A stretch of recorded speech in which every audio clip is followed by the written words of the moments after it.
안녕하십니까. 보고대통령 중앙입니다. 우리가 세상을 살면서 아, 기우란 말도 기우란 말씀이 뭐냐면 이렇게 되지 않을까, 저렇게 되지 않을까, 하늘이 깨지지 않을까, 땅이 깨지지 않을까, 그렇게 스스로 염려를 해요. 염려. 그래서 스스로가 덫을 만들어 가지고 그 덫에 갇혀 가지고 고통을 자초하는 수가 많습니다. 그냥 살아가도 힘든 세상인데 자기가 자꾸만 자기 덫을 만들어요. 쓸데없는 생각을 합니다. 그걸 기우라고 불러요. 그냥 이 잡념이라고 말할까요? 본뇌라고 말할까요? 그 쓸데없는 생각을 해서 자기 덫에 갇혀서 몸부림을 치면서 괴로워하는 분들이 너무나 많이 계세요. 그런 분들을 위해서 꼭 당부드리겠는데, 네, 그때마다 화엄성중 관세음보살 지장보살 꼭 찾으세요. 기도하는 마음으로 살아가시고 오늘 또 좋은 질문을 받아보면서 또 오늘 좋은 시간을 그렇게 갖도록 하겠습니다.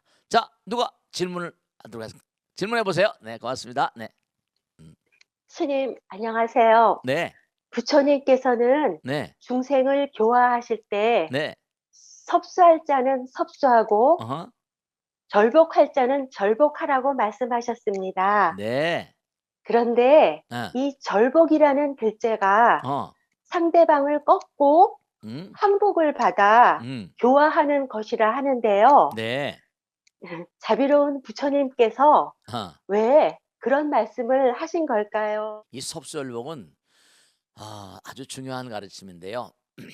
그 절복이라고 할 때 복자가 항복받는다, 정복받는다고 똑같은 글자니까 그런 데서 나온 얘기 같아요. 네, 중요한 건 우리가 부처님 말씀이 아니더라도 이게 좀 지혜가 있는 자들, 여러분 마찬가지죠.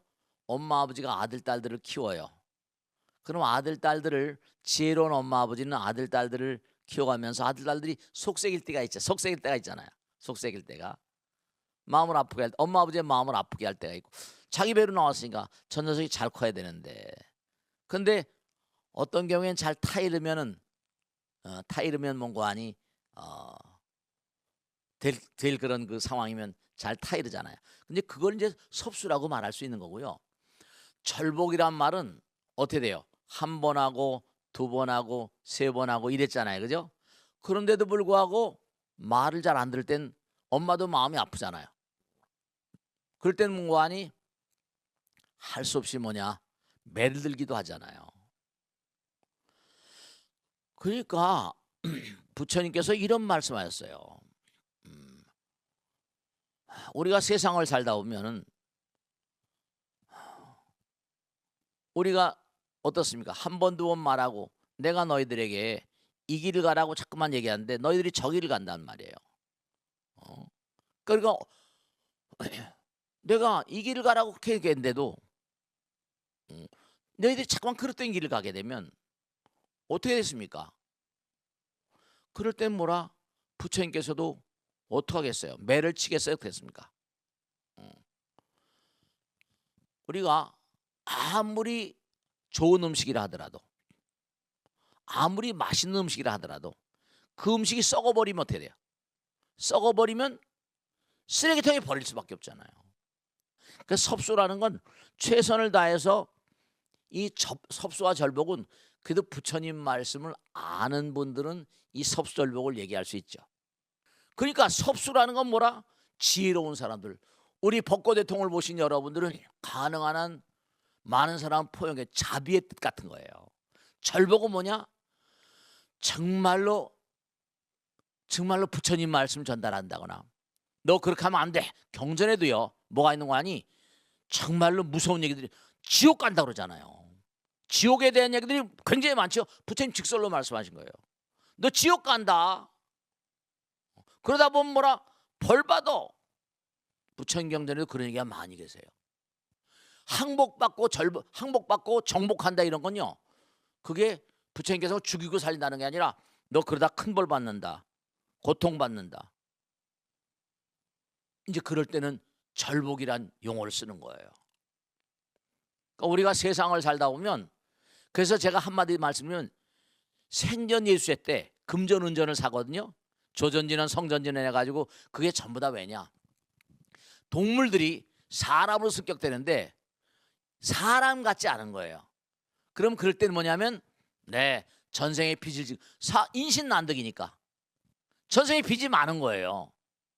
그러니까 예수제 때마다 그게 전부 다 이제 금운전진원 뭐 해가지고 우리는 인신난득 사람 몸 받기가 너무 힘든데 인간의 도리를 모르는 존재들이 너무나 많거든요 또. 그래서 이 섭수열복은 뭐냐면 우리가 부모의 입장을 생각해 보면 알 수 있어요. 아이들 키우는데 말 잘 듣고 그러면 너 그러면 안 된다 다신 수 있고, 말 안 들으면 매를 칠 때 있는 것처럼 그런 경우를 섭수절복이라고 할 수 있어요. 그러니까 부처님 경에 보면 무서운 얘기가 많습니다. 벌 받는 얘기 많이 나와요. 여러 가지 지옥에 대한, 악에 대한 그런 겁나는 얘기들이 많이 나옵니다. 그런 경우를 쓰는 것들도 대체로 보면 절복의 어떤 경계라고 말씀드릴 수 있어요. 아시겠죠? 자, 다음 줄 받겠습니다. 고맙습니다. 올해는 2023년 불기 2567년입니다. 네, 그렇습니다. 불기는 부처님께서 인멸하신 때를 기준으로 한다고 하는데 아하.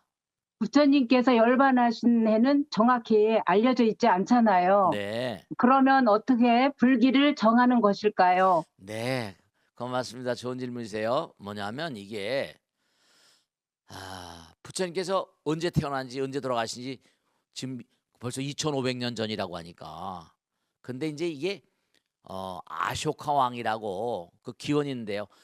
이 호불 왕이라고 그래가지고 인도에서 불전결집이라거나 부처님을 너무 정말 숭배해서 부처님 말씀을 다 전부 다 결집하고 아쇼카 왕 때 그 불경을 나름대로 뭔가 정리해 놓은 대왕이 있어요. 그러니까 정말로 아쇼카 대왕 그러면 인도인들이 상당히 사랑하는 그런 거 아쇼카 석준이 해가지고 그 당시 아마 불교가 찬연했었던 모양이에요.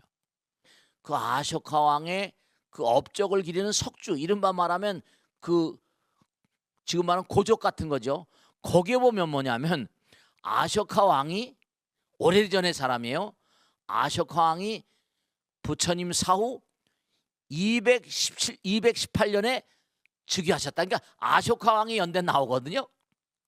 아쇼카 왕이 연대 나오는데 아쇼카 왕이 부처님이 인멸하신 다음에 218년 뒤에 218년 만에 즉위하셨다. 이런 기록이 나오는 거예요. 그 기록이 아마 유일하다고 그렇게 얘기해야 됩니다. 다른 기록들이 있는지는 모르겠지만, 그래서 아쇼카 왕의 제세시가 기록에 나오니까 218년을 거기다가 뭔가니 더해보니까, 그래서 이제 정설이 지금 이제 이게 전 세계 불교도 대회가 있었어요.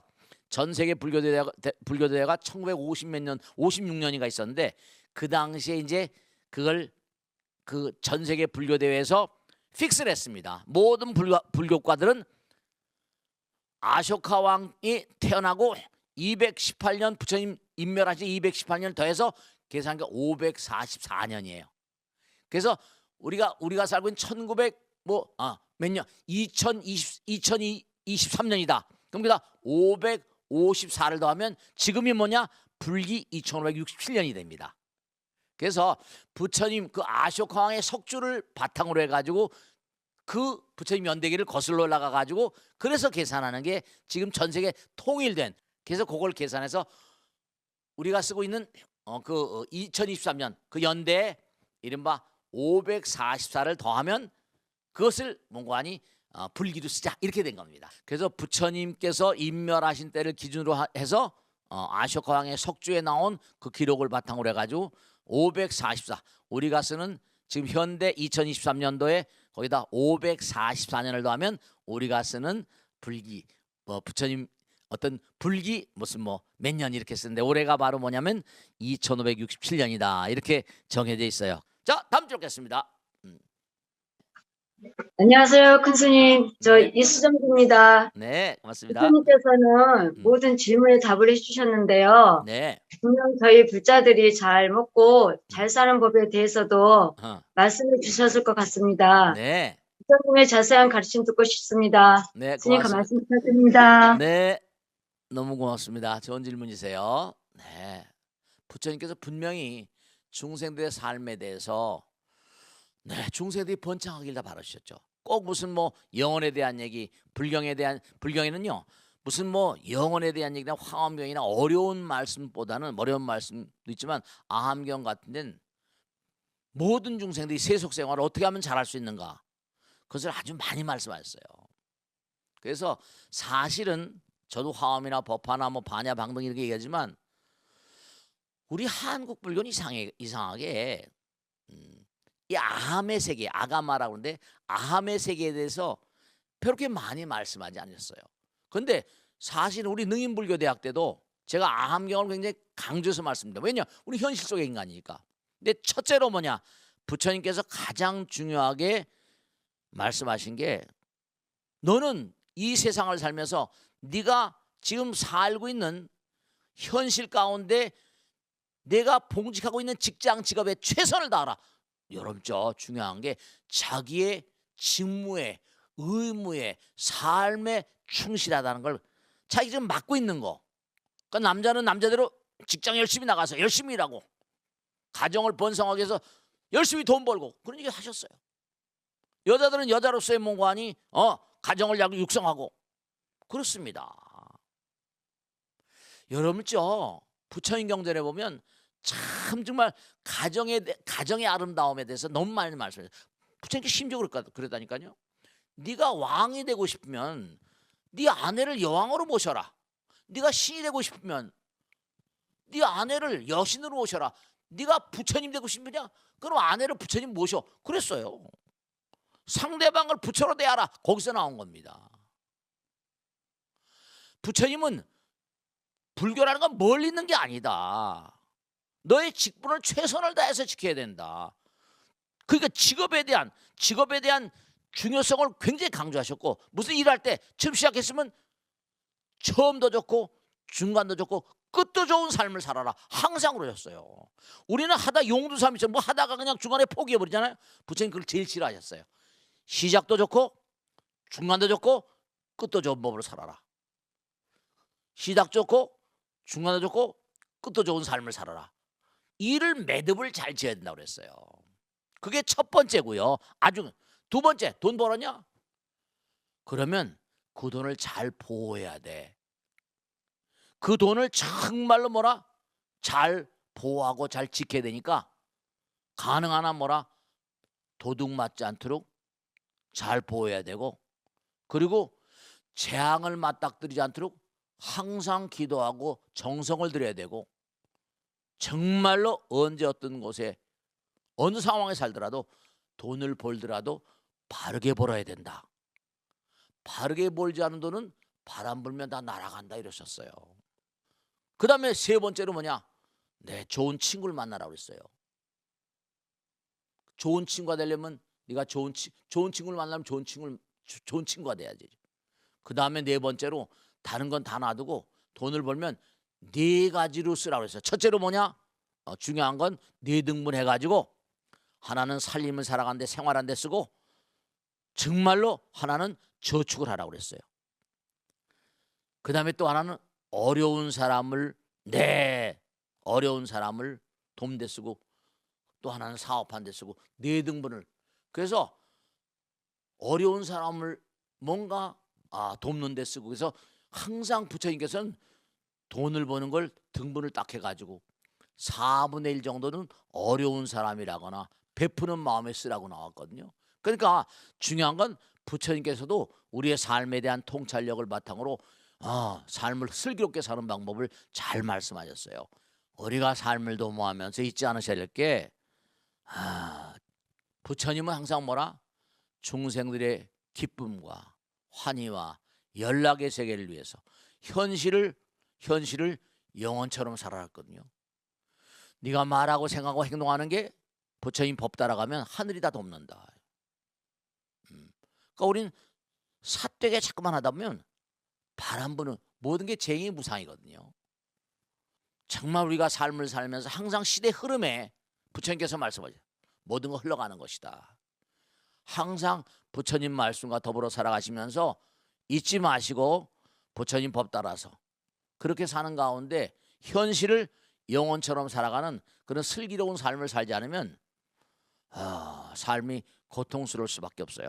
그러니까 항상 현실을 영혼처럼 사는, 그리고 지혜와 자비를 바탕으로 사는, 그리고 위대한 용기와 신심 바탕으로 모든 유종종생들을 열반의 세력 끄는 영웅적인 삶을 살도록 최선을 다해만 합니다.